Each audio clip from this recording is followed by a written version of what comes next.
Welcome to the PIG, where we explore life, love, loss, and legacy through real conversations and meaningful stories. We're your hosts. I'm Erin. And I'm Kelly. Today, we have the honor of sitting down with a mother whose world was shattered over 2 decades ago when her daughter, Lacy, was abducted and taken from all those who loved her. Some losses are so heartbreaking, so unimaginable, that they change the course of a life forever. And yet, even in the darkest moments, love and legacy remain. Through unimaginable grief, Wendy has found a way to keep Lacy's memory alive, turning pain into purpose and grief into gratitude. This is a conversation about resilience, hope, and the unwavering strength of a mother's love. This is the PIG.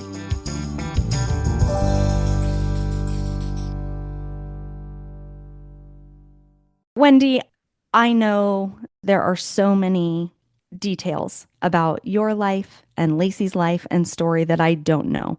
I really feel like I had this very close connection, obviously being in the same town and in the community that we were. And I really would love for you to just start with introducing yourself and telling us about your family. And through that, we want to get to know Lacy and her story. And I would also love for you to share about your career and some of the stuff that we talked about earlier and regarding teaching. But first things first, why don't you just jump in and introduce us to yourself and your family? Okay. Well, I knew I wanted to be a teacher when I was 12 because I had great teachers. Grew up kind of in a dysfunctional, kind of poor family in Widefield, Colorado Springs, and met her dad in college. He was a rugby player. I played volleyball for UNC, and we were good friends and had a fun time. And then we got married. We moved to Montana because that's at the time the only place you could get a teaching job. And so he taught elementary school, and I taught high school. And I got pregnant. I was very, very, very sick. Was really worried when I was pregnant with her because they gave me Compazine and said that could make her deformed and, all this stuff. But when I was pregnant with her, my mother, who has this gift that goes in our family, she handed me these little pink booties and she said, "You're going to have a girl." And my mother was always right about everything. So I just said, "Oh, great. I wouldn't know what to do with a boy. Thank you." And so she knew I was having a girl. And I really wanted to name her after her mother, Sadie, because her mother died when she was 24. Her name was Sadie Lacy. Well, her dad wouldn't let me name her Sadie. He goes, "That sounds like a dog. You can't name her that." So I just named her Lacy after my grandmother who died when I was a year old. And so we just realized when she was about a year old that we weren't meant to be together. And so what do they call it now?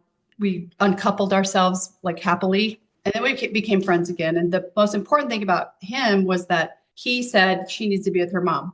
And so he supported that. And we didn't fight over anything. And we always agreed and we always put her first. And so I thought divorces were supposed to be like that, but they didn't.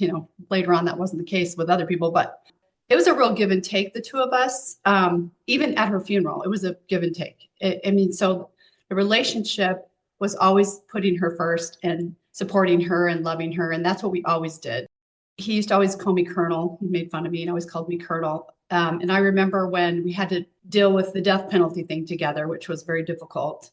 And we disagreed as usual on that, which was fine. We always disagreed. But then when it came to the funeral, I said, "Okay, what do you want to do?" I said, I don't get to plan a wedding. I don't get to plan a baby shower. I don't get to plan those things. This is all I get to plan. And I want to do it right. And he said, "Okay, I get the grave." I said, "Okay, I get the funeral." He said, "Okay, Colonel, no shenanigans." And I go, "Okay." So I gave him his grave and he gave me the funeral. So that was kind of the way we worked that out. So on her grave, it's got a picture of her, and then it's got 4 hearts. It's got Kenyon and her other brother, Jesse, and me and her dad. And one side is his and one side is mine. And so I feel like when you share a child together, if the child is the most important thing and you lose the child, you have to work together. And not a lot of people do that. They splinter. So that was kind of a gift, I think, with him. And then I got married a couple more times. I had her brother. And then I met the love of my life when I was 40. And we had only been married a short time. When I met him, he had 4 teenagers, and I didn't think we should blend families because that was just too much. And so we waited till his kids were older, kind of almost out of school. And then he moved to Fort Collins, which was a big move for him. And he helped us get a new house so we'd all be in a new environment. He bought Lacey a car. He just really she was funny. She could chastise you and you'd thank her for it. She just had such a way. Like I'm so direct and blunt, and she was just very proper and could correct you without you feeling corrected, even though you were. So at one point he did something, I don't know what he did, but she said, you need to deserve my mother because she's been through too much and you need to deserve her, like with the hand, with the thing. And he said, yes, ma'am. Okay. So they got along really well. And then when she died, I just said to him, you did not sign up for this. Like, you can go back to California. Like, I got nothing. I'm lucky to get out of bed. I got nothing. And he just looked at me serious and said, I signed up for you. I'm staying. And he never left. So he helped me get through that part of it. The first part of it was the worst. Some of that's a blur, but yeah, I call it the zombie year. The first year you're a zombie, like it's a blur. There's pieces of it that stand out, but it's not. I wrote everything down so I wouldn't lose it because I knew I was going to forget about it. But I don't really revisit that. So anyway, her brother was 9 when she died, and they were buddies.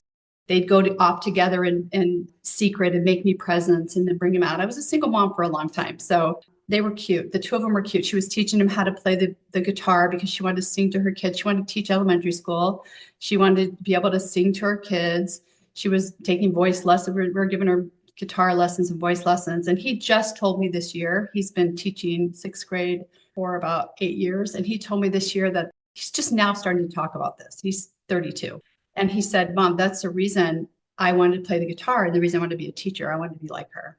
And he's a lot like her, same sort of temperament and everything. But she was funny. She was very shy until she got to know you. And then she was a lot of fun. When she was little, we moved to Fort Collins. And I'm from there, by the way, but we moved there and she goes, Mom, help me go across the street and ask that little girl to play. And I'm like, what? Just knock on the door and say, can you play? And she goes, you just don't understand us shy people. I said, no, I just don't. Just go say, hi, I'm Kate, I'm Lacey. Can you play? She goes, Mom, I just know you have to come with me. I'm like, okay. So she helped me understand shy people and I helped her understand blunt people. I mean, I think I came out of the womb going, hi, my name's Wendy, what's yours? And so, very different. But she was genetically engineered to be an athlete, not a competitive bone in her body, not one. We went to her basketball games, she's doing her hair, and then she gave the ball to the other team, and I go, what are you doing? And her dad's like, Colonel, what is she doing? I go, she didn't get that from my family. He goes, well, she didn't get that from my family. And so we blamed our grandparents on her being so nice. And she goes, well, she needed a turn. And I'm like, no, that's not how this works. But that's who she was. She was just not competitive. Neither one of my kids are competitive. So yeah, and then she was very creative and artistic. After she died, all these kids from school were writing me and telling me these stories. This kid named Mike Dixon was like drawing this really dark picture, and he was depressed and his life was in the toilet. And she just, for whatever reason, got up and went over to him and took the picture away. And they sat down and they drew a sunflower together. And he said, she changed my day. And there was another girl named Ruby who said that she was kind of a heavy gal. No one would ever invite her into their groups during class. And so Lacey would always invite her to be in her group because she always would pick the one that wasn't being included and include them. That was kind of what I was hearing from her teachers, her friends. It's kind of different when they're in the house. They're different than when they're with other people. But whenever she would, the mean girl thing, when they're in junior high, she would come home in tears, and she wasn't a leader. She was a follower. And she would say to me, Mom, these girls are so mean. And I would say, remember what that feels like so you don't ever do that to anybody else. Just remember that. Don't do that. And she goes, okay. She endured my marriages, which was nice. I kept saying, do I need to get you therapy? After I married David, I had a really bad marriage for a year. And he was abusive and almost killed me. It was a nightmare. And that's why I moved to Fort Collins. Kenyon's dad was in Young Life with me, and he helped me escape that situation. And I was from Fort Collins, and so I wasn't raised there, but my grandparents were there. So I thought, well, that'd be a safe place to go. And so I kept worrying that she needed therapy, because I was with this awful man. But she was maybe 6 or 5 or something like that. So she's just like, no, Mom, I'm fine. And then she got along with Jerry. Okay, they were good, and she loved Kenyon. And then she just was the friend and her friend. She had 3 best friends who I always call them the A girls: Amanda, Andrea, and Angela. And they always called each other after the last 3 letters of their last name. That was their nicknames for each other. But I always called them the A girls. And so she always threw tea parties for them. And she wasn't athletic, but she went to all their sports and had the most thoughtful gifts that she'd give them. She was always thoughtful and creative and crafty and everything I'm not, just all that stuff. Although I've become that way since she's been gone. That's how I kind of connect with her. I do all these crafty things and decorate. And she's, Mom, can our house just match once? I was poor. I'm like, no, I didn't. I'm just going to buy some material and staple it to the couch and make it look new because I don't have the money. But she never asked me for anything. She wasn't thing motivated. I gave her my car when she turned 16 because I never got a car. So I gave her my car and I didn't have another car. So I would have to get rides to work. But I think that was fun for her. She was happy about that. And then she wanted to be a teacher. So she went to Greeley and we were walking along the campus and she was beautiful. She was just gorgeous. And all these boys were looking at her. And I'm like, what are you looking at? Stop looking at my daughter. Stop it. You can't go to school. You need to stay home. And she was also very committed to being a virgin until she got married. That was her principle. That wasn't for me. That was her principle. And that's what's so ironic about all of this is I was sexually abused by my grandfather, my mom's side, until I was 16. So I was hyper vigilant about protecting her. And that's one of the reasons I moved to Fort Collins, because I thought it was safe, nothing's safe. And so she really and truly wanted to wait until she met the right, and she was very picky. He had to have straight white teeth. He had to love God. He had to look a certain way. She's a very picky girl. She did fall in love with this one kid, and then he burned her for somebody. And, she was boo-hooing and crying and all summer long. And I said, okay, that's it. You're done. They're hiring at Jim's Wings. Go get a job or you're going to live with your dad. And she just goes, what? I go, you're done boobing over that guy. There's a bunch of other ones. You're just done now. That's it. You're done. And so she went and got a job at Jim's Wings. And I had one of my students from a long time ago from PTC who was playing with his son out in the field area outside of Jim's Wings. They took a picture of this tree that says dedicated to Lacy Jo Miller. So after she died, they found her purse and her paycheck was in there that they didn't check. I didn't cash it. So I just gave it back. And I said, you have all these college kids working here. Just, give it to them. So they didn't take it. They bought a tree and put a tree in her honor outside of that restaurant, which I didn't know about. And one of my students saw it and was like, what is this? I go, well, I don't know. So then she went to college and we struggled to pay for that. She was always the kind of person that would always give everybody a ride home. She was the designated driver. She was that person. And life was good. And then, there's that day. It's like your life is one way and then a catastrophic event happens and then it's never the same. It's what you make it after that day.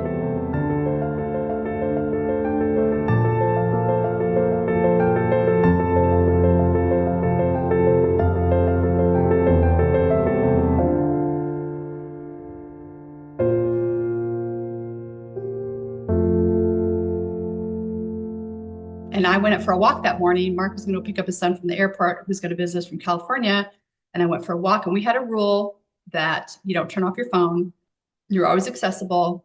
And she lived in the room outside of the garage that she made into her own little space. But the bathroom was inside. So every night I'd write her a note on the whiteboard. And then every morning, and then that night she'd erase it and go, don't wake me up. I'm sleeping. Leave me alone. And so I woke up that morning and my notes on the whiteboard. And I'm weird. I went out of her room and it was like her bed was made and there was her car. I just, nothing. It was weird. And her phone was off. And at that time, we didn't have GPS. I wish I would have, but we didn't. So I'm calling all her friends. I found her little book and I'm calling all her friends. And they basically said, well, she gave Meryl a ride home from the party early because Meryl had a headache or I don't know what Meryl's problem was. But of course, my daughter gives her a ride home.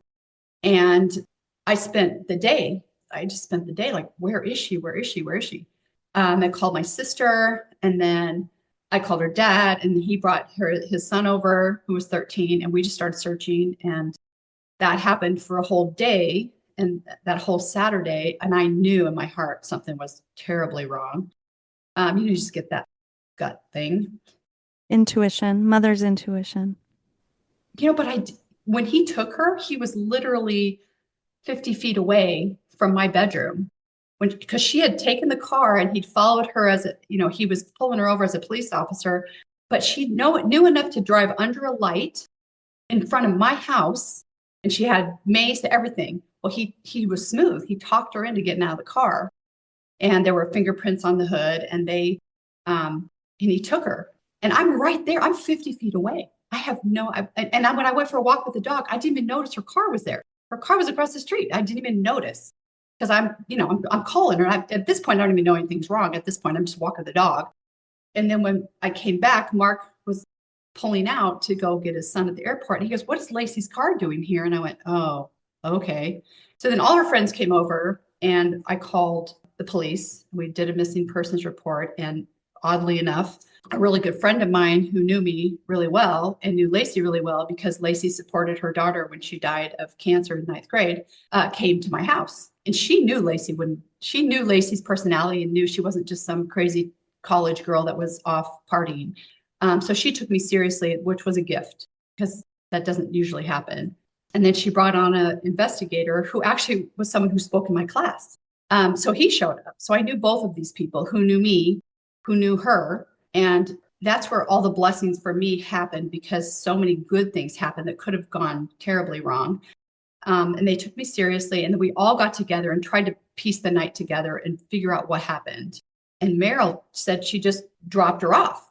She volunteered and dropped her off. So Lacy went the back way home, which she'd typically never done. And he was sitting there waiting with his car idling for just a random person to come by, a random person. And it happened to be her. And then he follows her. And I found out later he had pulled someone over 2 weeks earlier and he'd pulled over this dispatch person when she got off work. And what he did was he pulled behind her, far enough behind her so she couldn't recognize his car, but saw the lights. And when he came up, she asked for his badge. She asked for this. It just scared him off. So he was impersonating a police officer, is what he was doing. Yeah. And that was just 2 weeks before. And she had told me that she was heartsick because she got home, told her husband, they went out and went looking for him because they were so disturbed by how good he was. He was in the scout program to learn how to be a police officer. He knew these police officers. So he was trained and he knew what he was doing, but he couldn't pass the psychological tests to get into the police department. So then he tried the sheriff's department. He couldn't pass that. So I've learned a lot about him because I spoke with James. Otherwise, I wouldn't have known any of this information. And for someone who loses someone to murder or someone to some sudden death where someone takes someone's life, you want to know why. Like, you just want to know why. Like, how could this happen? And through all the years of talking to impacted crime classes, I've learned this slowly over time. I didn't get it all at once. But she was a fun kid. She was a lot of fun. Our idea of fun was dancing in the living room and to disco songs. And I was pretty tough on her. She had chores and she had to toe the line. Because I work with at-risk kids. I'm like, no way in hell are you going to come be at my school. You're going to behave. Like, we're not having this. This is not happening. But she'd come to my school and she loved those kids and they're high school kids. She'd love them and she was nice to them. And, she was great. Great kid. She was such a joy. She was so beautiful. Her smile lit up the room, and she was always smiling. And I do just remember her kindness, her gentleness, her compassion. But yes, once you got to know her and she got to know you and was comfortable, she was goofy and fun, and she loved to have a great time, and she loved to make people laugh, and she loved to laugh. And I do have so many sweet memories of her. And she was really good with kids. Always really good with kids. They were drawn to her. She also had this thing where she could not keep a watch. It would break in like a month. I got so tired of buying her watches and putting in new batteries. And I didn't really make the connection that she just vibrated at such a higher level that she couldn't keep a watch going. And I have a whole jewelry box full of watches she kept buying me. I go, I hate watches. I hate keeping track of time. She goes, Mom, you have to have a watch. I'm like, no, I hate them. So I have a whole thing of watches that I don't wear. But she could not keep a watch. And the interesting thing, I have this picture of my grandmother, a black and white picture of my grandmother holding my mother. And there's a picture of me holding my daughter. And I'm looking at these two pictures, and her face looks exactly like my grandmother's. And my face looks like my mother's. It's like really strange sort of thing. I mean, I've always felt that grandmother with me, even though I don't remember her. I was a year old when she died. I've always felt her with me, always. So it's interesting. And I told Lacey all about her, what my mother would say about her, because, never met her, but, my mom loved her mother and was destroyed when she died. So, but then she was best friends with this little girl across the street. We did go over and ask her to play, and they became best friends. And then her mother and I became best friends. And she was the lunch lady at Lincoln. She has like an art history degree, and she's really masters. But she was the lunch lady at Lincoln. She was like Lacey. She was very nice. She was all those attributes you gave to Lacey. That was my best friend. And her daughter was like me. I go, okay, I have your daughter, and you have my daughter. Like, this is how this works. Her daughter was bossy, and they're very different. And we had watched Beaches together because I had like a lumpectomy, and everyone in our neighborhood was getting cancer and stuff. And so we had this conversation. I was a single parent, and I said, if anything happens to me, will you take care of my daughter, because we watch Beaches. She goes, sure, no problem, but you're not dying. I'm like, okay. And then she goes and dies on me. So it was the opposite. And that was just shortly before Lacy, 6 months, you said. Yeah. She had lung cancer for 3 years and went the whole route, the whole torturous chemo, radiation. Oh, it was awful to watch. I just told my whole family, if I get it, do not tell me to do that. I will not do that. I'm going the other way. I'm just going to take vitamin C and hope for the best. But it was brutal. And Lacey was so sweet. Debbie had, I don't know if she had surgery. She had brain surgery. I don't know what it was. And Katie's little brother, who was 12 maybe, was home by himself. And Lacey didn't even need to be asked. She just went over there and took care of him, and sat there with him and was there with him. And Katie to this day still remembers how relieved she was over that deal. So when I shaved my head for my friend, Katie was she was learning to be a beautician, and we went over and decided, because she was crying, and she wasn't crying about the cancer. She was crying about losing her hair. I'm like, oh, for crying out loud, let's just shave it off. Let's just get it out of here. So we both shaved our heads, and my daughter's screaming, her hair's down to her butt. She's, what are you doing? I go, it'll grow back. Hair grows back. I go, we're going to go to these radiation things, and we're going to accessorize. And so we walked in. It was the most depressing thing I've ever seen in my life. Everybody was so depressed, and there was like a puzzle in the middle. I'm like, okay, this is depressing. What do we wear next week? And so we'd have this theme, and every week we'd have a theme. And so people in the waiting room are like, so when you coming back? We're coming back the day they come back. So, and then I'd go through the Wendy's drive-thru, and people think I have cancer, and I get free Frosties. I'm like, this is awesome. So growing my hair. Yeah, I was so attached to my hair. My vanity was attached to my hair. It was so freeing to shave it off and not care. It was just the greatest thing. The only person who was mad about it was my son. He didn't understand. He was too little. But she was also a columnist for the paper. She was a columnist for the newspaper in Fort Collins. Yep. Debbie Moss. Yep.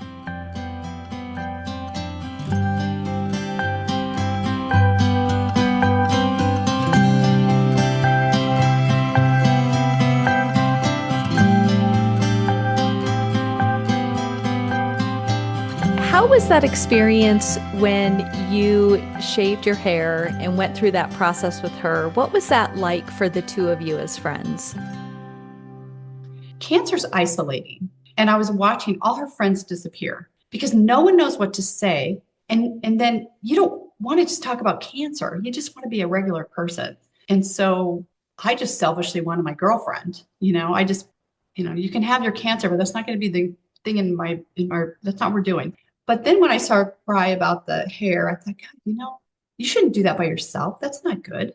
We should do it together. And then we did. And we were really close, and that kind of bonded us, I think. And it bonded our families, actually, because we were crazy and funny and had a good time with it. And I did have a boundary. I wouldn't go to chemo because I diabolically opposed to it.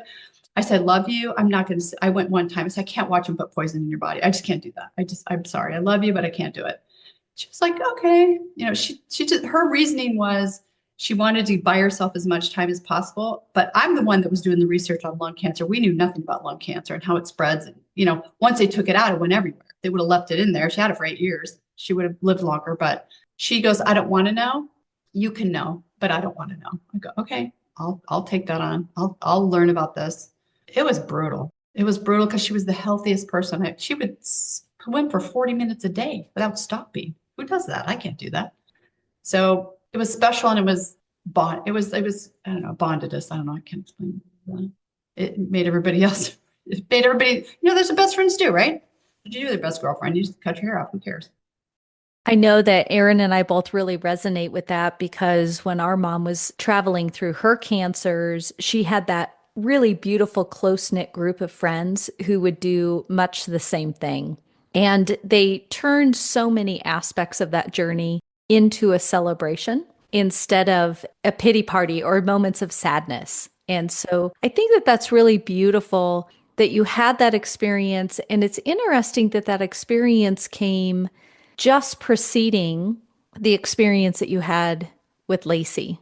And I'd love to hear from your perspective how, because it sounds like your friend's journey was about a few years long, and then the end of her life came pretty quickly, and then that was 6 months before you lost Lacy. The interesting thing about that is Lacey stayed home with Kenyon. She goes, I want to remember her the way I want to remember her mom. I said, that's okay. That's okay. No, no, it's all right. So me and Katie and Mark and Katie's brother were there and her dad. But after she died, I taught school with this lady at Lincoln who just called me randomly and said, and she wasn't working there when Debbie was the lunch lady because Debbie had gone to the high school. She called me and she said, I had a dream that when all this was going on with Lacy, she wasn't in her body. She was sitting on a hill in heaven with this lady with black hair cut like a bowl cut.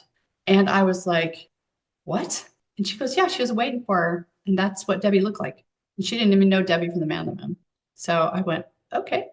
So I always believed that when all that stuff was happening to her, that she didn't stay in her body, that she was up here, like, you know, because I was sexually assaulted and you don't stay in your body for that. You hover up here and watch it. You don't experience it this way.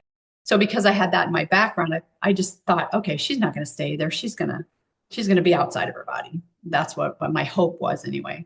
I had a lot of strange things, like some lady called and said, when we were looking for her, it was 10 days of hell. But this woman called, I don't know her from the Man on the Moon, and she said, okay, she's by a river with smooth river rocks and trees, like forest trees, over a bridge, some sort of a bridge.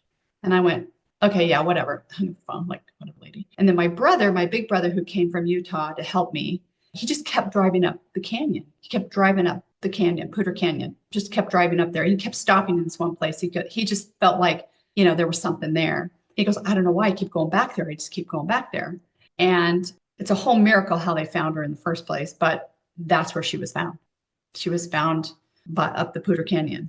And several people had told me that before it happened. That didn't fit my whole dynamic at the time. But the guy that was the head police officer at the time, we just call him Lieutenant Dan, but he is this tough Irish guy, and he had this little 8-year-old daughter named Haley. And when she was missing, he had enough of the pieces of the puzzle that he couldn't tell me about. And he said, she's gone. And I swear to God, I won't rest until I find her and bring her home to you. And he was crying when he said this, big, you know, Irish dude. So Lacy liked China dolls. And I gave, it was his daughter's birthday, and I gave her one of Lacy's China dolls. You know, I said, just give that to her. She'll like that. What happened was they were going up to search for her on the mountain because his phone had pinged off in that area. And a roommate came forward days later and told them what he saw. And then the roommate was on the phone with him, and he was like asking him to help him bury her and all this stuff. So that's how they kind of knew an area of where to look. So this guy was doing something else, and he was late to it was getting dark. It was January. It was getting dark. It was like 3:00, and they were up in the canyon where it gets dark sooner. On the way up to meet his team that were searching, he got a weird feeling. He goes, I don't believe in that, but I got a weird feeling up. My hair in the back of my neck went up, and I just pulled over to the side of the road for a second. I thought, no, I got to get up there with my team. We're going to lose light. So he goes up with his team. I don't know any of this till a year later because he took me to the spot. And so then he came back down, and he said, you guys go ahead on. I just have to check this place out. There's something here. I don't know what it is. It's just something. And then when you realize if you find something, you're going to spend the night because, you know. And he said, I got that. No worries. So he hears her voice. in his head saying, I'm here, I'm here, I'm here, I'm here. And he said it freaked him out. He kind of got the do do do do, kind of thing. And he thought, okay, I'm just going to go with it. So there was a pile of trash, like a big dirt pile. And he looked at the road and thought, can't see what's behind here from the road. And so he walked around the back and he looked at the ground and he saw a smooth river rock and he kicked it away with his foot. And there was a piece of duct tape and he knew. He said he just knew. And so he called everyone and said, I need a team in the morning. And I got a phone call from the police saying, you need to entertain the media because I involved the media. Just entertain them all day. And so I had them in my house. I was giving them coffee. I was telling them whatever they wanted to know. I was trying to keep them off their trail so that they wouldn't mess up the investigation. But then when they found her, they didn't tell me. I read about it. I heard it on the news. Like they didn't tell me. They call me and go, yeah, we found her. It was on the news. There was that whole thing, but that's okay. So it was a miracle that we found her because when I went there with like a cross and some wind chimes and stuff that year later to kind of honor that. And people had thrown trash. She would have had trash piled on her. She would have had trash piled on her. So he tried to bury her. It's too cold. So he tried to burn her. That didn't work. So he just covered her up with junk. So that's how they found her, was that way. But I found out later that all the different agencies usually fight each other over these things, like jurisdiction-y things. But because I involved the media, because everyone thought she was their kid and she was our kid, she was from our town, she was ours. For whatever miraculous reason, they all got along and worked together and nobody got territorial and the investigation went spotless and they got all the evidence they needed and it wasn't messed up or anything. So another blessing. So I wouldn't have to wait and wonder. I mean, I feel the worst for people that don't have an answer, that don't have their kids. So I was grateful for that. But that year later, and I'm sitting there and I was just so grateful that he found her and that he listened to his gut and that she got to be buried properly and that we have a place to visit and it's not under a bunch of trash. So that was kind of a big deal.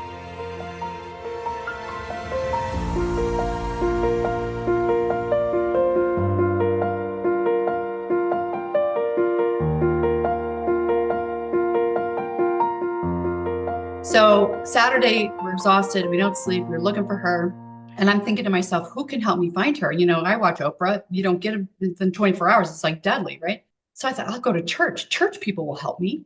So that's what I did. I just thought, and I hadn't slept all night. And I just went to church and I just talked to Dwight and I just said, I need help. I've got flyers. I need help. And so Dwight just said, and so there was somebody missing in Pennsylvania, somebody's brother that was hunting. And we both stood up. He goes, stand up. I want you to pray for these guys. And I remember thinking, I just need help. Pray for me later. I need help. And then found out later, the person standing behind me was James, the big brother of the person who killed her. And April was praying for me. And that's a whole other part of the story. But we mobilized. And then if it wasn't for church people and then her teachers, school, they were all helpful in doing that. And so that was an important day to just, because I had to say it out loud, I had to say, she's gone. I need help, which was a lot for me. But everybody showed up. Everybody did show up. And I remember the announcement, if you will, by Dwight, the pastor at that church of, Lacy's missing. She didn't come home. She's missing. And the shock of that, this is a classic. This doesn't happen to us. This doesn't happen here. This is what happened. You read about it, you see things on the news, you watch true crime, right? And it was happening. Not in our town. Yeah. Right. And it made us all not feel safe. It wasn't safe. We aren't safe. And it was just it was just shock. And I remember knowing you and knowing Lacy and what do you mean she's missing? What? Like, what is going on? And just feeling like there were missing pieces, like it doesn't add up. It doesn't make sense. Like she was a great kid, and so responsible. And, for her to just vanish, it didn't make any sense. It's interesting to hear your perspective because, like I'm just in my world and I didn't realize that the impact that might have had. And I remember I was just a couple of rows behind you and off to the side. And I remember quietness and the stillness and praying for you and praying for Lacy to come home. And the couple that you referenced that was sitting right behind you, James, and April were friends of mine. We were in a Bible study together, we knew them well. And I remember them being right behind you and having hands on you and that whole experience. April told me was that she had just visited that church for the second time. Like that was like new for her. Which, what are the odds of that? And he's sitting right behind me. And that's how his mother and I started talking. So that was also a strange thing. So she's missing for 10 days. They find her. And as soon as they find her, well, they arrest him. They arrest Jason uh, pretty quickly. Once they figured out what was going on, they arrested him on other charges to keep him. Was he arrested before or after she was found? Can you walk us through that timeline of Before. So he was moving. He was joining the military. He had all his friends over for a meth party the night before, and they were supposed to help him move. Well, they were stoned on meth, and so they didn't help him move, obviously. But that's the night that, I don't know if you're familiar with meth, it makes you highly sexual. And he was addicted to porn and some other like things. He was paying for escorts who then stopped answering his calls because he was getting more and more violent, which I didn't find all of this out till later. So what happened was he had this party. He left the party to go to a call girl. She didn't answer the phone. My daughter drives by, perfect victim. He then takes her, does what he does to her, and then she's in the back of his car, passed away, and he's got her covered with a tarp. And then he's really nervous and freaked out, and he says to the roommate, "Are you loyal? Are you my friend?" And the roommate goes, "Of course, you know." And he lifts up this tarp, and all he saw was her feet. And he puts it back down, and the kid is like freaked out, right? He's just freaked out. He lived like on my street, but he didn't know Lacy. And so anyway, he was so sickened by and then he didn't know what to do, and he was worried because there were girls there, and all he could think of was get these girls out of here, like act normal and get these girls out of here. And that's what he did, but he didn't come forward. He just like, because then when he said something to him, he goes, "Oh, it was just a mannequin. It wasn't real. It was a mannequin." So he lied. So this kid doesn't come forward until like Dan didn't come to my door until like Monday or Tuesday morning and said, "She's gone. I can't tell you. So what do you mean she's gone? I need a fingernail. I need a hair. I need an earring. I need something." And he goes, "I don't have that right now. I have what I think is a suspect, and we'll find her. I swear to God, I will find her for you. I swear to God. If I won't even, until my dying day, I swear to God, I'll bring her back to you." And he said when he found her, he wanted to dig her up and just bring her back to me. But so they had him, and until they could, how they connected him to her was I had just bought her this cutest purse for Christmas. It had a little rhinestone heart on it, which is where all the heart things for us are.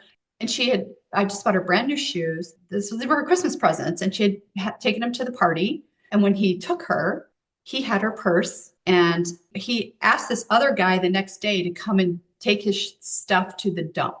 It was Martin Luther King weekend, and the dump was closed.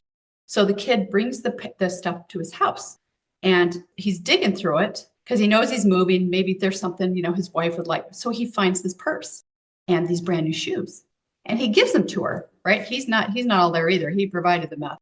But anyway, so he gives them to his wife / girlfriend. I don't know what she was. And she opens the purse. Her ID's in there. Her check that wasn't cashed is in there. And she goes, something's not right here. This isn't right. And then her son is really sick a day later. So she goes to the Walgreens. We've got posters of Lacy everywhere. She grabs a poster and takes it home, compares it to the ID. And she goes, "Oh my God, what do you know about this?" And he's like, "Nothing." She goes, "We have got to call, and we've got to do something." And so they called the police. The police showed up, and he was so scared of being in trouble, he just threw everything out in the porch and wouldn't talk to them. So they connected her to his house. Then they got him out of there, arrested him for trespassing for some other thing he did, and then went into his house. And that's when they found all kinds of things.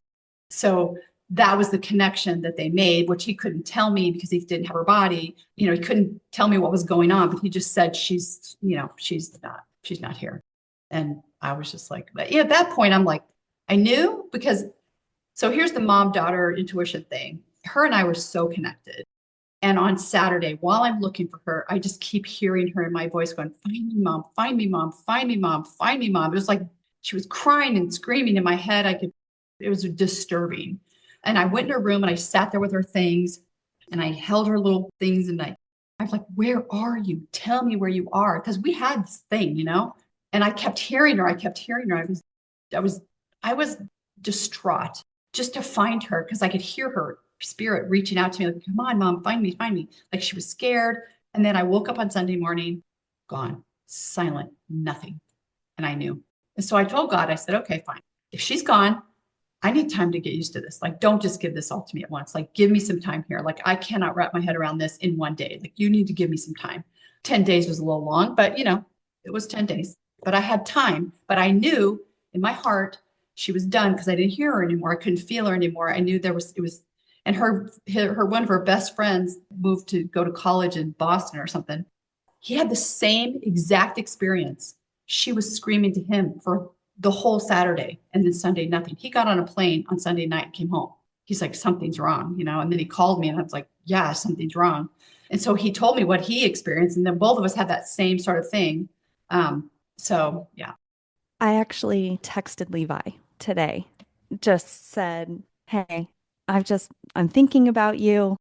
I don't know if you've seen, but my sister and I started this podcast and, sharing stories of life, love, loss, and legacy, and meeting and interviewing Wendy today. And so, of course, my heart is with you. And he texted me back. But yeah, when I think about Lacy, I think about Levi. They were special friends. So that's fun that you bring him up. Well, that was her boyfriend. I'm the one who picked him out. I go, he's such a sweet boy. She goes, Mom, I think he's gay. I go, no, he's not. Just like him. And I'd go in her room and they'd both be sitting there, talking on the bed. But they were going to have a wedding planning. They were going to be Lacy and Levi's wedding planning, company. And he was going to do the flowers and she was going to do the decorations. That's why I want to do a wedding venue free for people that can't afford it. You want that to be fun? Yeah, that's really beautiful. Thank you, Wendy, for going back and for, sharing some of those just details, and I know that's hard to relive some of that. And I'm in tears over here. I'm a mess. I keep muting my microphone and blowing my nose, but Well, for me, I don't live that in that space anymore. I'm way beyond that space. So it doesn't destroy me. And if it can help someone else, it's yeah, which I understand. And Kelly and I can relate to that as well. As shared the story of our mom and these boxes and these gifts that she left. And, I can share that story so often now without shedding tears, and living in the joy and the memory and celebrating her life and her legacy. When Lacy died, that was in 2003. She was 20 years old. I know for me, when I lost my mom, I was 17 years old. When she had been gone for 17 years, and I hit that milestone of having now been without her, the number of years I was with her and had her in my life, that was a really big milestone moment for me.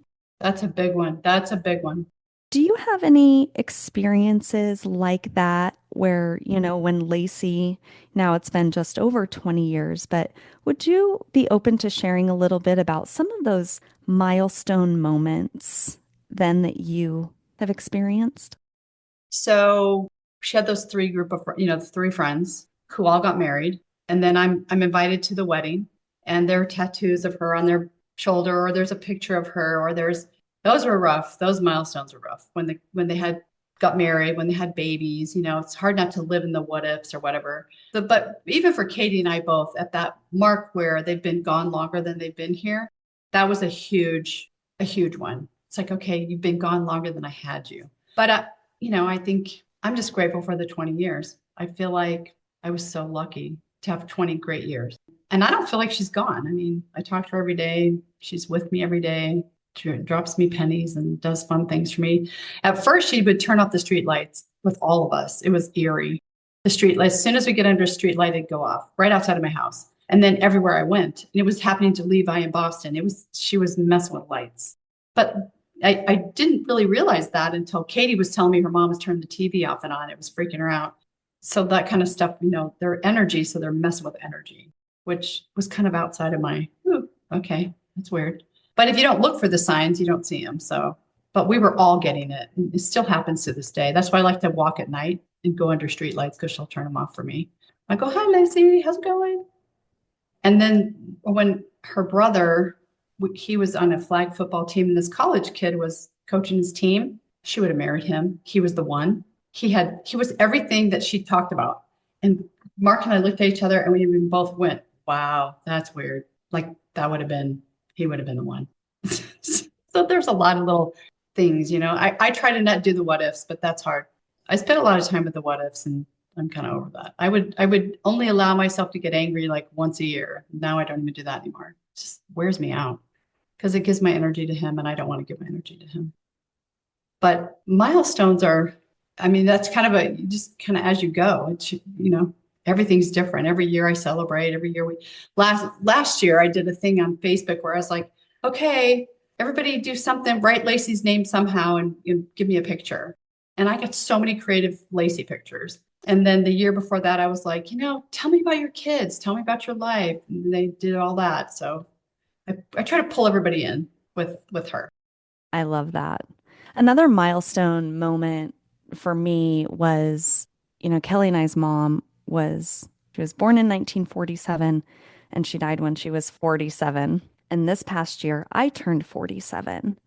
And I don't know if you've reached that. Yeah, I don't know how old you were when Lacy died in 2003. 44. I was 44.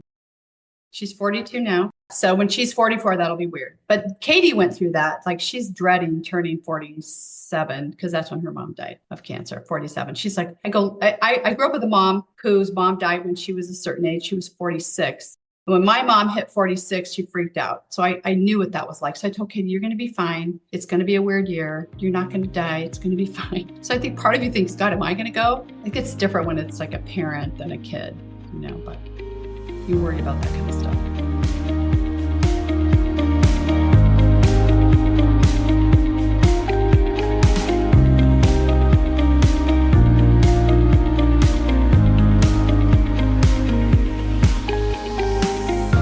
I remember that too. And one of the greatest gifts that I received after our mom's passing in all those years of those milestone moments, and especially that first year, was I'm going to encourage you to hang on to the time of year and the feeling the time of that year has. Her birthday was in the summer. She passed in the fall. Her favorite holiday was Christmas. Instead of getting so focused on the actual date, because part of my expectation in my immaturity and youth was that everybody's world was as rocked as my world was. And everybody was going to, or should be, remembering every single milestone moment the exact same way that they're living inside of me. And so to hear you talk about the milestone moments, but also continuing to celebrate, because I had the same experience. In fact, on our last episode, we talked about this, where I made a conscious decision to create a relationship that allowed me to be closer to our mom gone than maybe I might have been if she were still here, because this is now the only reality that we have. And we know that grief isn't linear. It ebbs and it flows. It's different for everybody. And I would love to know how that has impacted you through the years, how you have traveled this road of grief and what the positive sides of grief and also the really hard sides of grief have looked like and felt like for you. So you reminded me of what I was going to say. So 5 months after she died, a friend from another church brought over this woman who looked like she'd been crying for weeks with her adult daughter. She was best friends with the woman's sister or something. I don't know how she knew this family, but they were from Denver. And she brings this woman to my house, like, I guess because she thought I could handle it or I knew what I was doing, which I didn't. And she said, I don't know what to do with her, like help her. And I'm like, okay, all right, come on in, And this woman, I mean, I couldn't understand things she was saying. She bawled and cried the entire time. And her daughter, poor daughter, just sat there like she was in the room. Like she treated her like she wasn't there, not on purpose, but she was so in such grief that I couldn't decipher what was going on. So I tried to encourage her the best I could. I gave her my number. How turns into a good thing is she had to go to trial. Her son got killed in the driveway on his graduation day. His sister in his sister's arms, died in his sister's arms because gangsters went by and shot him and killed him. And she was on a trip going somewhere. And her husband was a judge, oddly enough. Anyway, she's in the court and she's a mess. And they caught these kids. And this strange woman came in, sat down and held her hand and helped her through that whole entire process. And that was Donanna, and her daughter was the last person killed in Columbine. And Donanna was about 8 years in front of us. So here's Donanna, 8 years in front of us. Here's me, 5 months in front of her. We all decided to go to the Broadmoor and spend the weekend. And I don't know if you know much about the Columbine situation, but the judge ruled that no one could talk to those parents, that those parents would give a statement and no one could ever bother them again. And we're talking about a mass shooting and all these parents who were like me, who wanted to know how this could happen. So they got no answers. But I had been speaking with James's mother on the computer while this was going on, which is a whole part of the story that's really important. So I said to them, I go, she wants to meet with me and I don't know what to do. Like, I know she didn't kill my daughter, but I want her to know who he took, but I don't know how to navigate this. And Donanna just said, I would give anything to talk to the parents. Do it for me. And I said, okay. So we met on Mother's Day in my house. And what happened out of that thing was her world imploded and mine exploded. So she couldn't look at pictures of him. She blamed herself. She didn't understand what happened. But James kind of picked up and took over where she kind of was done and crippled. And he's like, I will stand in the place of my brother until he can apologize. I will do that for you. And I will bear witness to what has happened. And I will take responsibility because he won't. And I thought, all you need to do is just know who you took. And once James knew who they took, he was devastated by it. And he really kind of researched it and looked into it, like, how did my brother do this? But there were people along the way who were ahead of me in grief, who were inspirational. And that helped me get to the next thing and the next thing. Even my ex's wife lost a kid. And I saw her in the grocery store and I said, does it get better? Like, how do you do this? And she goes, it doesn't get better. It just gets normal. It's a new normal. And that's all she could give me was advice for that. And so I think you're always just kind of wanting to be with someone who's survived it somehow and with some sort of grace and can still go on and laugh again and smile again and enjoy life again. But those two women were critical. Then more people would drop women off at my door and at my school and ask for me to talk to them. And I'm glad they did, because no one knows what that feels like except what that feels like. And I was walking my dog and this man came out of his house. I walked by his house all the time and he came out of his house and he had this serious look on his face and he said, I just want you to know, I'm sorry you're in the club. And I go, huh? I'm sorry you're in the club. His son died hiking and fell off a mountain. And he was wearing his necklace and his shirt that was almost in shreds, And he goes, don't throw our things away. Keep them for as long as you can. You're going to need them, which was really good advice because a lot of people wanted to come in and take everything. And I said, no, if you're interested, a year from now, we'll talk. No one came back a year from then to get anything. So those things were important to me. But I got advice dropped on me along the way from different people. And I, Matthew Perry, in the grocery store here, the guy that does the Dateline, whatever his name is, and he was in the store and I got this download that said, go say you're sorry. And I'm like, I don't know him. I'm not going to say that. Like, why would I do that? That doesn't make any sense. So I ignored the whole thing. And the next day, walking on the beach, here he is with his wife. And I'm like, again, I'm getting this thing, and finally I'm like, oh God, okay, I'm going to go do this. I go, I know you don't know me. I'm so sorry to bother your beach walk. I said, I just want you to know I'm so sorry for your loss. And I'm sorry you're in the club. And he points to the mom and she just goes, thank you. Thank you. I go, yeah, it's hard, huh? I go, nobody wants to be in this club, which is what that guy did for me. But, I just felt so weird because he was famous. I just had to I left, like I listened to the voice and I said, okay, I'll go say I'm sorry. Because that's what that guy did for me. And it meant a lot to me. It takes a while to get the courage up to go interfere in someone's life, but it's really something that they appreciate.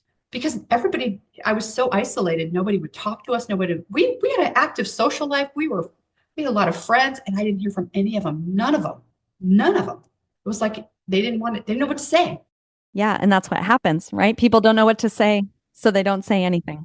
Yeah, well, that's what Debbie did with Debbie. No one knew what to say. How's she doing? I go, well, call her. Well, what is she? I go say hi. Well, what do I talk about? Anything. Just don't talk about cancer. Just go talk. So I saw that with her. I didn't realize that was going to happen to me, but because I saw it with her, I was kind of prepared for that. I had a friend go out and buy me the book, The Lovely Bones of all things, right before Lacy died. She wanted to buy me she goes, you have to read this book. And she was talking about from an English perspective that it was a dead person writing the story. And I read it to my class. Lacy was halfway through that book. And the whole book is about this dead girl trying to reach her family to let them know she's there. And the mother's terrible. I don't know if you've read that book or seen the movie, but the mother just doesn't handle that well. She's a mess. And as soon as she died, I thought, I'm not going to be that mother. It was my example of what not to do, not to ignore my other children, not to, lose myself in all this. Then I went to my classroom and my kids were like, God, this is like the book. Oh yeah, it's like the book. But those kids, those at-risk kids, I never could understand why they were at my class. They all came from different homes and they all just came to this one place. And it was a predictable room. It was a predictable class and nobody treated you different there. And then when Lacy died, I just wanted to go back to school because my house was full of all these people and everything was so weird. And I went to school and I brought him all the food. I went to school and I was like, I just needed to be normal again. And I walked in and here's these at-risk high school kids had cut out angels and put them all around my room. And they didn't treat me any different. And then I got why they're here. You're here because this is predictable. This is different. The world can go away and we're just us. And that was good. As you were describing all of that, what came to my mind is these unexpected moments of grace and support that carried you in those moments that you felt like I can't carry myself. Yeah. I'd be in the grocery store and someone would come up to me and go, can I hug you? Are you Lacy's mom? And I'm like, absolutely, I'll take a hug. One time I went through a red light kind of by accident and this guy like pulled me over and I deserved the ticket. So I'm like, give me the ticket. He goes, are you Lacy's mom? I go, just give me the ticket. And he goes, no, ma'am, I don't have to give you a ticket if I don't want to. You're Lacy's mom. And I go, give me the ticket. I deserve the ticket. So things like that were happening all the time. Just a lot of grace. I was triggered a lot though, because they didn't take her picture down for a very long time. It was on everything, everywhere. And that was rough. And then when they did take them down, it was rough. Her pictures are gone.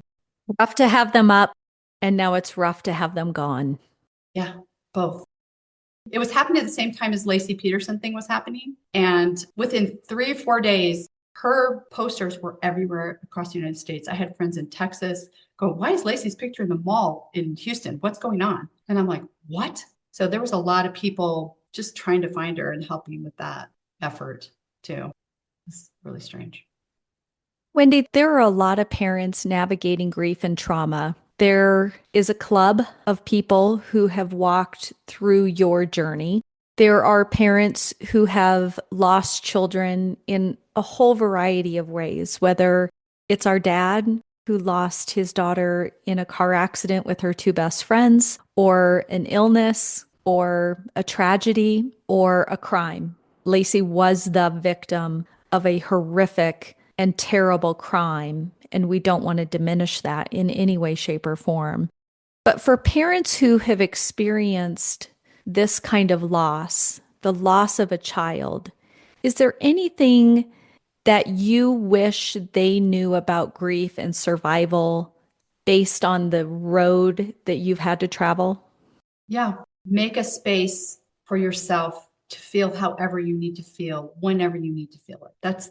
And the first year is the worst. You're a zombie. Don't expect to have to give anybody anything. And don't buy into you're done grieving, get over it thing. Stand up to that. That's nonsense. I'm not done grieving. It's been 22 years. I'm not done grieving. I don't wallow in it, but I miss her really bad.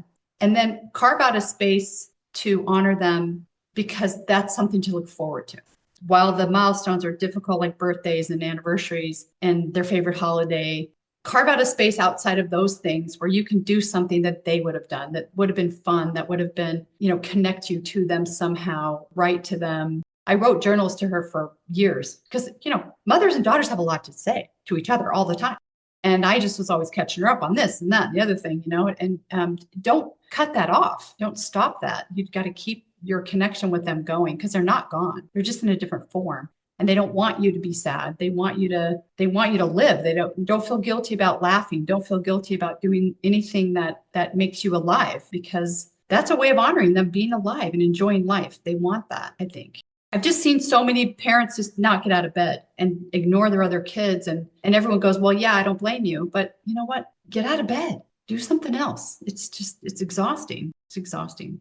Grief it isn't linear and it's different for everybody. Don't apply your grief to my grief. They're different griefs. You can relate. If you've lost someone, you can relate to the loss, but don't tell me how to grieve my kid. That's not how that works. So I think that's the thing that drove me the craziest, is when people would just decide that, oh, well, there's these absolutes that are true for them but they've never lost anyone. And they're trying to tell you what, I would say, just don't expect it to, grief there's no trash can for grief. You can't throw it away. You can't hide it away. It'll eat you alive. You have to just experience it. My doctor even called me. He goes, what kind of pills do you want? What do you need? Because he treated her since she was a little kid. He couldn't handle it. So he's like, what do you need? Sleeping pills? I go, you know what, Floyd, I just need to grieve it. I just need to go through it. I need to know and get with a group that can support you, that knows how to do that knows what grief is like.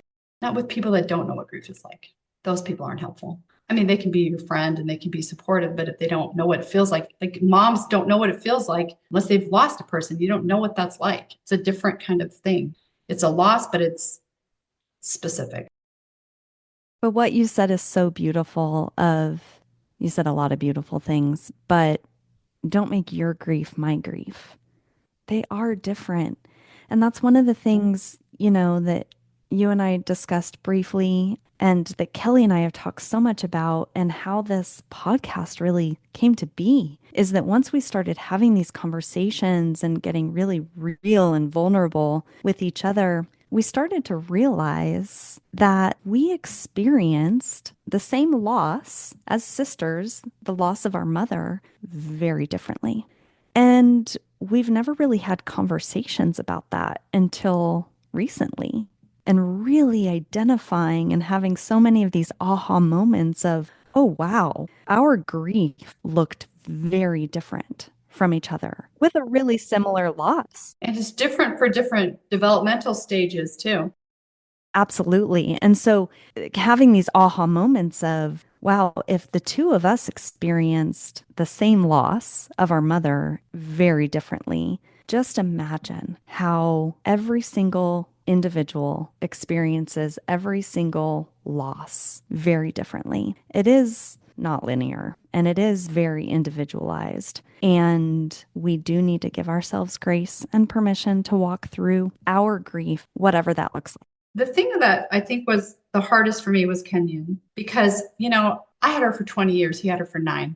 And a 9-year-old just doesn't understand that, they don't understand that sort of thing. So I worried about him and I just always would check in with him. I talked about her every day and he just went from being extroverted to introverted. I didn't know how to navigate that with him. So I just tried to keep the lines of communication open. I remember he was 18 and we were driving to something, I don't know what game or something. And I said, do you want to talk about your sister? Do I need to get you therapy? Do you need to cry? Where are you at? And he just, one little tear went down his little face. And he said, what do you remember from 3rd grade, Mom? I go, I had a really bad teacher and she taped my mouth shut for talking too much. He goes, anything else? I go, no. And he goes, I cried myself to sleep every night for a year and I'm really good with it. I said, okay.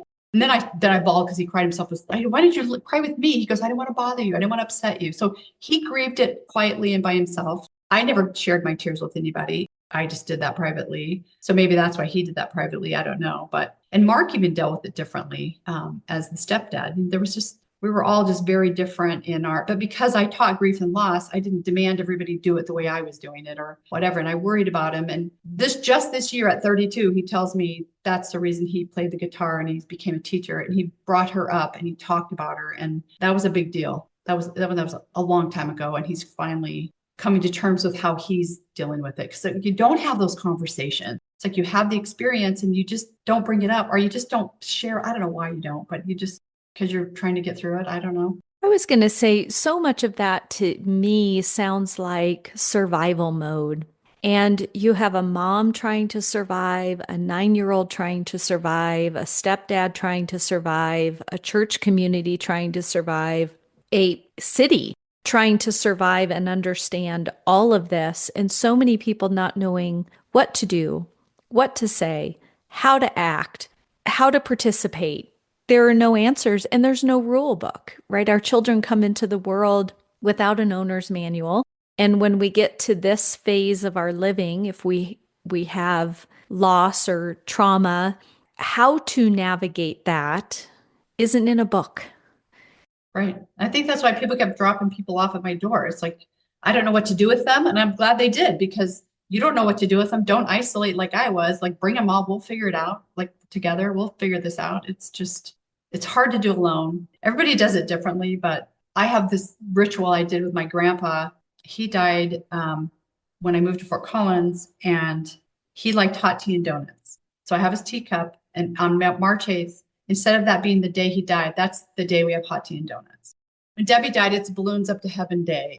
So every day is different. Every year is different with Lacy because I want to be different. I don't have one specific thing because she liked a lot of things, but that's another advice I'd give is instead of making that day a sad day when you're kind of done being sad, not that you will ever be, but it's something that isn't going to destroy you. It can be something that they did. It brings you closer to them, you know? I think that's a really beautiful tradition. Also, because Lacy died so young, she was at such a tender age, and there were so many moments ahead of her, and every year was going to be different in the living of her life. And so to celebrate her day of transition in all of these different ways that you do year after year after year, to me is also a celebration of the beautiful woman that her spirit has become. Yep. For me, she's never going to die. I'm not letting her die. I just can't. She's mine. It's my baby. I'm never going to let her die.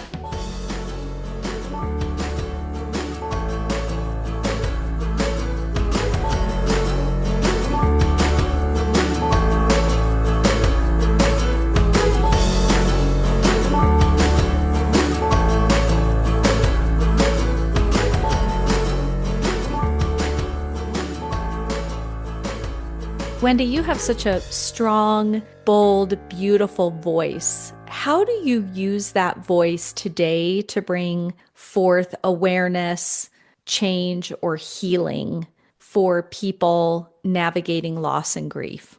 I've done a lot of different things. I had a school that I called Two Hearts for Lacy. I did free to kids. I did that for a few years. I just leave myself open and available if someone needs me, you know, and they come and they bring people to me. I'm available for that. I've written some things. I know I really want to just have a grief and loss retreat. It's kind of a strange thing to say, but you have to be careful with that and with your energy around that because some people will suck the life right out of you. They don't have the coping skills, they don't have the problem solving skills, and they just don't have the emotional skills to navigate it.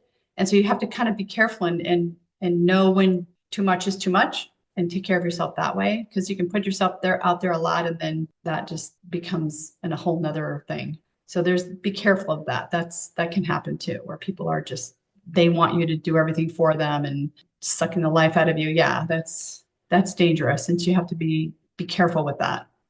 There was this one gal, I will never forget her.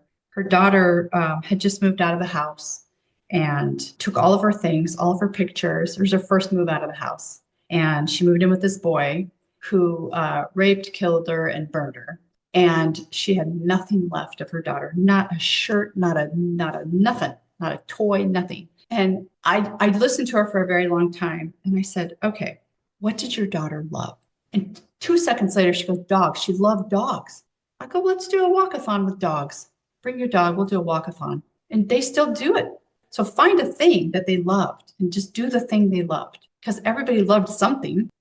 What a beautiful display of legacy that you helped this woman who felt like she had absolutely nothing left, but create a connection and continue a legacy in her memory. That's helped me the most is having something to look forward to, something that they love, something that I can connect to that's happy. Because sadness is too much. It's exhausting. Crying your eyeballs out is really exhausting. And you need to do that. And you need to go through that. My one friend couldn't get out of bed for years and she couldn't get over the guilt of it, you know. But I also learned that when people leave the planet and they transition, they're in a better place and they're not really all the way gone. So that also helps me, which doesn't fit into that churchy thing. Too bad. I'm not going to do that. I'm going to do the she's still with me thing. Yeah. And I often think like while I'm doing something, what would Lacy think or what, I bring her into that part of it.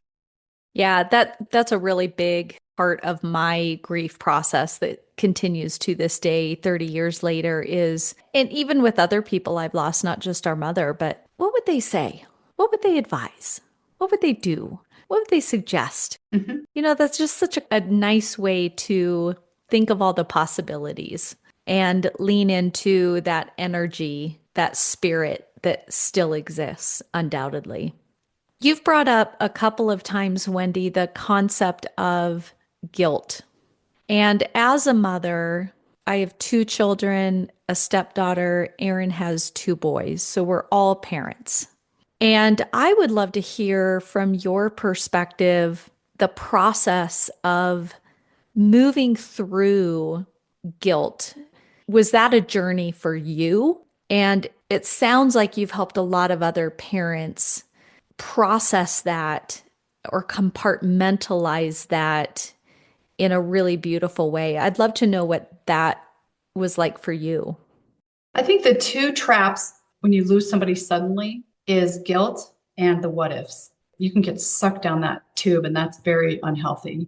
My guilt was around not being 50 feet away or 30 feet away and not hearing her and not being able to save her or protect her or find her. It's not a logical or rational fear. It's just, it's not my fault, but you still feel the feelings and you still have to process them and forgive yourself and let that go and not let that eat you alive because your job as a parent is to protect your kids. And when I say the most important thing about parenting, and when I said I had her intentionally, I did. I was an intentional parent. I went to everything. I didn't miss anything. And we had a deal and a rule because I'd lost a lot of students. And we had a rule in our house. You didn't leave without saying I love you. You didn't leave without giving a hug. So we had this little ritual at night when she started driving. We'd hug and she'd give me the broccoli face. I'm like, oh my God, I got a broccoli face. And I always joked about how I had a lobotomy because I knew nothing because, she was at that phase where she knew everything and I knew nothing.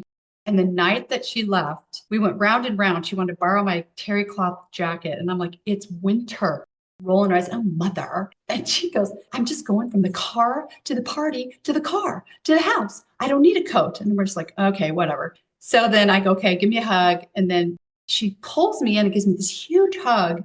And I go, hey, Mark, my lobotomy grew back because there's no broccoli face. And when she'd drive away, I'd stand at the door and I'd flick the lights and then she'd flick the car lights and we'd blow kisses and I love you. And so for me, there was no regrets because I was an intentional parent.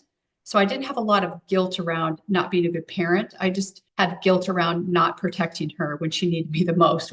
That's why I needed to know all the whys and how, because he had a wonderful mother. He was raised in a loving home. Like I needed to know how that kids aren't born into the world like that. They don't born into the world to kill other people. That's not how they're made. And so I needed to know why and how. That was important for me. And I don't think I'm different than anybody else who loses somebody in that sort of a circumstance is how could this happen? Why did this happen? He has his own tragic story that I learned about later, how he got the way that he was.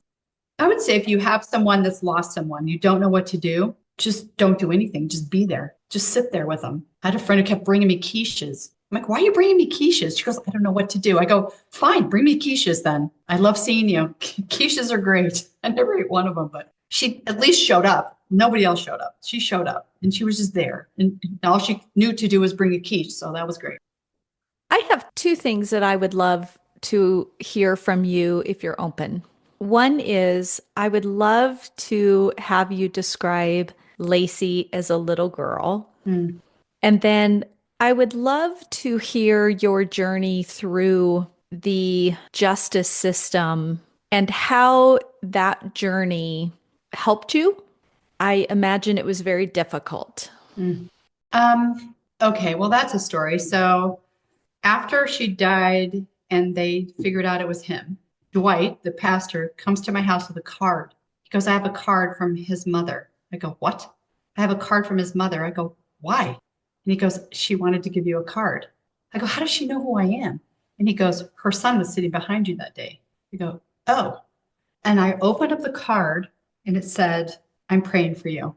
And I had a choice at that moment to hate her and be pissed off at her and how dare you raise a monster like that.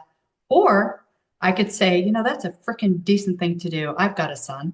You didn't have to do that. You don't have to pray for me. Why are you doing that? Like that was a decent thing to do. And that stopped the seed of bitterness from growing because I saw her as a mother that was hurting like me. She was just as much pain as I was. She'd lost her son. I don't care what anybody says. He's gone. Who she thought she raised is no longer on the planet. This guy is there instead. So because we were, and then at late at night when I couldn't sleep and she couldn't sleep, we started emailing each other. And she said, I don't know how to make this right. And I said, the only thing that can make this right is my daughter is back in my house. That's the only thing. That's it. But since we can't do that, if you could counsel him to plead guilty for what he did, I would be forever in your debt because then my journey to healing would begin. Then I could be done. I can't do 13 years of appeals because they were talking about the death penalty. That's 13 years of appeals. That means my son for his whole childhood is going to hear this story over and over and over about what happened to his sister, which to this day, he doesn't even know exactly because he doesn't want to know. And that's fine. He shouldn't have to know that. That's traumatizing. And so for whatever reason, I go to the hearing and I'm sitting in the front row and then her dad comes in and sits next to me. And he is a hunter, fisher, shoot you up kind of guy, right? And we each had a victim impact statement that we could give. And the sheriff is standing right there with a gun trained on him because he's too close to this guy. And I'm looking at this going, okay. And so he hands me his thing to edit. I'm like, scrabbling. You can't say this. You can't say this. What are you doing? So the judicial system was traumatizing. But here's what happened. Have you ever known anybody who's charged with murder to plead guilty at a hearing? I've never heard of that. This guy pleads guilty. Guilty. I was shocked. We were all shocked. He pled guilty. They said, asked him 15 times, 20 different ways. Are you sure you know what you're pleading? Are you sure you know what you're doing? Because they'd given him all the evidence. I mean, he was screwed. It was over. And she had counseled him to own it, to avoid the death penalty for her so he wouldn't die. And I knew she had counseled him. And I was relieved for my son. I was relieved for my community that they didn't have to know what happened. So I walked across the aisle that was, you could feel the tension between the two sides of the room. And I just gave her the biggest hug. I said, thank you. Thank you so much. This is what I needed. And this made it right. And I'm so grateful. Now you've got to go on a horrible journey and I'm so sorry. And that's what we needed to do to be okay. But she didn't have to do that. And I knew she did it. She didn't say she did it, but I knew she did it. And I spoke to his lawyer many years later, and he said that they both encouraged him. That was, for me, the beginning of a healing journey. And the Justice Department didn't facilitate that. We did. That's what needs to happen in these cases is there needs to be restorative justice. You need to get these people together so they can get through this. They can't, the justice system has no place for that. It's just, I hate you. You're terrible. What is justice? Justice is what? She's gone. There's no justice to that. Him dying would break his mother's heart. She loves her son. Like I wouldn't want that for her any more than I want my son to die if he did something terrible. So being able to have some empathy on the other side, the judicial system isn't built for that. It's not. Because we're both Christians, because we both believe in a God and a divine person that is benevolent, we both knew what we needed to do. And we'd spent Mother's Day together. Really, I just needed her to understand who he took. And she did. And that's all I needed. I just needed someone to be sorry, someone from his family to be sorry that they took my daughter and my world and my life was, going to change forever. And I just needed that. And they were kind enough and gracious enough while people were jeering them and staring at them and threatening them. They had to move out of town. they got so much hate, and they did not get that from me because everyone blamed them. And I kept saying to people, they didn't kill her. He did. That's not their fault. They didn't raise this monster. That's who he decided to be. He was a man. He was 23 years old. He made his own choices. Don't blame them. That's not their fault. And so I think there needs to be that space in our judicial system for that. And I've worked hard on restorative justice. I spent years doing it. I mean, James and I decided that we do it until it became like rote, and then we didn't want to do it anymore. So then we both decided to stop. But that's healing when the person that's harmed, the family that's harmed, gets to at least have some say in this process. And they don't, this judicial system. They have restorative justice programs, but they're very canned, and they're very, you have to follow these rules. And we didn't have any of that. We just followed our hearts. And that was a picture of that in the paper. Someone caught that on camera of me hugging her, and like, I don't know what the caption to that was, but they had no idea what that story was about. What I love so much about the story that you shared, Wendy, is in the midst of this unbelievable tragedy, all of you were able to step outside of your humanness and with empathy make love the very, very center of everything. And at the core of that love was Lacy. Yep. What is right for Lacy so that her legacy can be one of love? And so the attention isn't on a bunch of people hating each other. Sure. Yeah. The people that ended up being involved in that whole thing and the way that all intertwined, not having to go through 13 years of death penalty trials, and God, what a nightmare that would have been. I mean, I can see why they wouldn't give me the evidence for years. I know how they wanted to protect me, but really they should have given that to me. I mean, James gave it to me. They didn't give it to me. That was a dark April. It was his appeal. He went to the appellate court in Colorado, and I went to that hearing just to be a presence to say there's no way he should get out of jail. And James gave me the CD with all the, 3,000 pages of evidence. And he gave it to me, not them. His family did. And that was the darkest April of my life. I needed to do it. I needed to get through it. I mean, I'd read it and throw up, and read it and cry, and read it and throw up. And it was brutal. I just told my family, I said, don't even talk to me until I'm done with this, because this is ugly, and I need to get through this, and I need to process this, and I need to absorb this, and I need to be mad about this, and I need to, you're not really mad. You're just like, how scared she must have been, how frightened she must have been. And no one was there for her, as a comforting mother, like, she was scared, that scared her, I'm sure. But it was way worse than I imagined. It was way worse than anything I could have imagined. And I've got a really good imagination. So I was glad to have it. That's way harder than other stuff. Knowing exactly what happened was the hardest thing I've ever had to do in my life. And so now my perspective in life is whatever it is, it's not that. I can handle it. Whatever you throw at me, it's not that. There is nothing in my mind worse than finding out someone did that to your daughter. Nothing is worse than that ever. So problems are like nothing because they're not that. Yeah, that shift in perspective. Yeah, it's not that. I don't have to go through that again. I'll go through anything. I won't go through that again. That was the hardest thing I've ever done. Just that's some dark stuff. Yeah. And then once I found out his story, I got some empathy around how he got that way. And that shed light on how I address these impact of crime classes. How he got that way was all the things that happened to him that he didn't share with anyone. And so he's navigating all this nonsense on his own without any sort of advice or wisdom or mentoring or anything. And it just got worse and worse and worse until it became what it was. And then drug addiction. Well, so meth is a particularly strange drug. You're like on speed, but you're also hypersexual, and you aren't making clear decisions about anything. It changes your personality completely. I've had a few students that were on it. You're insatiable, and he paired his sexuality with porn, and he went to the Catholic school. So the Catholic church is over here, police station's over here. He's a little kid. This woman is running to the police station for help. He's outside playing, and she gets shot and killed on the steps of the police station in front of his face. He sees this, right? No one ever talks to him about it. No one ever processes this. He's in a Boy Scout group where the guy got accused of molesting all the kids in the Boy Scout group and went to jail. So there was all these like things, because me and James were trying to figure this out. Like, how did it get here? Like, how do you do this? Because he wasn't even on meth for that long. He was on meth for like 6 months. That's it. But he was addicted to porn.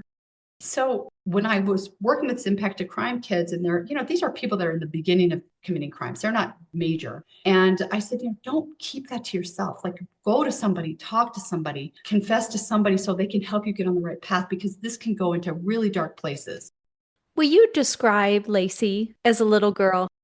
She was really fun, just a bubbly, happy, creative, introspective. She was like an old soul. Like, we were in Texas. I lived in Texas, and everybody gets dolled up there. And my generation burned their bras. Thank you very much. We were free. We freed the girls, right? And here's my little proper daughter. We're going to Baptist church in Texas. She goes with her little Southern accent, "Mom, can you please put on a bra and quit spitting? You need to be more like a lady." And I'm like, oh, Lord have mercy. So she was very proper. She had the greatest giggle and laugh.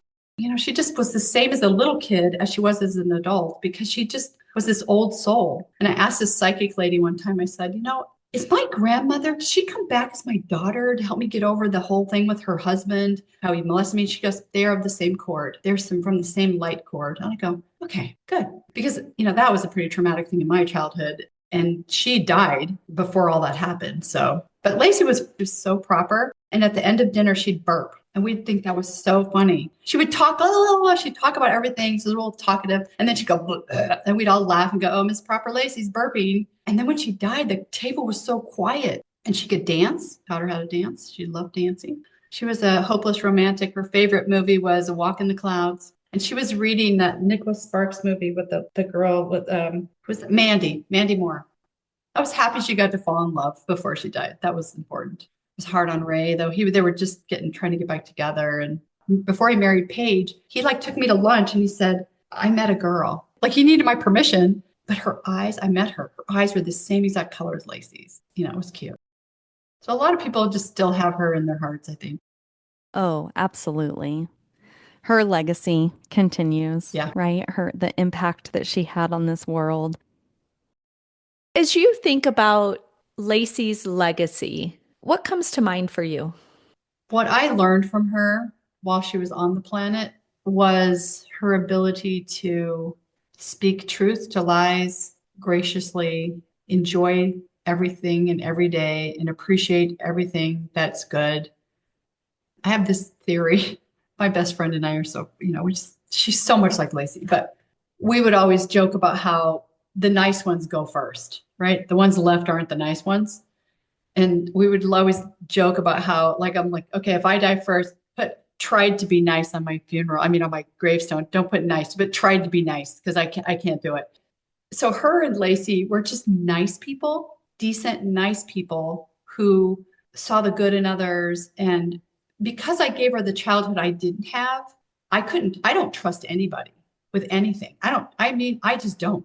Come up with trauma like that, even if it's healed trauma, you just kind of assess things a little differently. She got to grow up in this, except for the 1 year with the bad mark, she got to grow up with all this love and support, and got to keep her innocence her whole time on earth. She just looked at it differently. So she got to be nice, and she didn't have anything to be angry about, and she was just happy. And that's her legacy in my mind. Because everyone who remembers her remembers what Erin said. They all say the same thing, Thank you for talking about Lacy with such joy and happiness, love and connection. I find that so beautiful. And so I really want to thank you for that.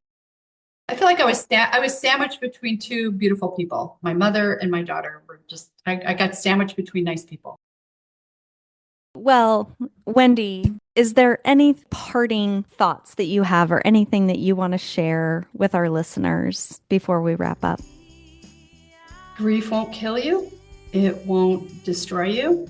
It's just part of being alive. It's just part of, we all have losses, and we all have to let go of things we love, and it's not the end of the world. There's ways to maneuver it. There's ways to get through it, and plan something you can look forward to. Thank you. You're welcome. There are no words to capture the depth of a loss like Lacy's. But through Wendy, we are reminded that love never truly leaves us. Instead, it transforms, carries on, and finds new ways to exist. Wendy, thank you for your courage, for sharing your story, Lacy's story, and for reminding all of us of the unfailing power of both love and resilience. And for all of our listeners, women and men alike, We want to honor Lacy's memory by sharing important safety reminders for nighttime traffic stops, especially if you suspect the individual pulling you over may be impersonating a police officer. First, acknowledge the officer's presence by slowing down, activating your hazard lights, and pulling over at the first safe, well-lit, and populated location. If possible, call 911 to verify that the traffic stop is legitimate. Keep your doors locked and lower your window just enough to communicate. Look for official markings on the patrol car and proper insignia on the officer's uniform. Politely ask for the officer's badge number and identification, and do not exit the vehicle unless explicitly directed. Above everything, trust your instincts. If something feels off, express your concerns and request that a supervisor be dispatched to the scene. As we wrap up, if today's conversation touched your heart, we hope you'll leave a review and share this episode with someone who may need to hear it. After all, we are all on this journey of life together, and hearing the stories of others helps us create a meaningful connection to our own. And remember, if you have a personal story you'd like to share, or if you are an expert helping others navigate life, love, and loss, we would love to hear from you. Connect with us on social media as we continue these conversations beyond the podcast, and visit thepigpodcast.com to learn more and become part of this journey. Until next time, hugs and kisses, everyone.